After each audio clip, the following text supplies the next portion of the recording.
Hello, I'm Teacher Lynn and welcome sa isa na namang serye ng Instructional Material Making. For today's video ay gagawa tayo ng reading material na pwedeng gamitin sa pagtuturo ng synonyms.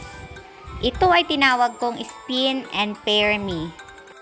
Sa mga susunod na video ay ganitong instructional material din lang ang gagawin ko, ngunit iba lamang ang content. After ma-layout, print at laminate, ay syempre, gupit-gupit time na. Yang brown na kahoy ay kailangan gupitin yung gitna para makita ang mga salita kapag pinag-pair na ng mga bata.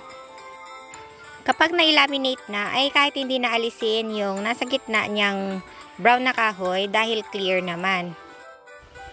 A4 na bond paper pala ang ginamit ko dahil ilalaminate ko.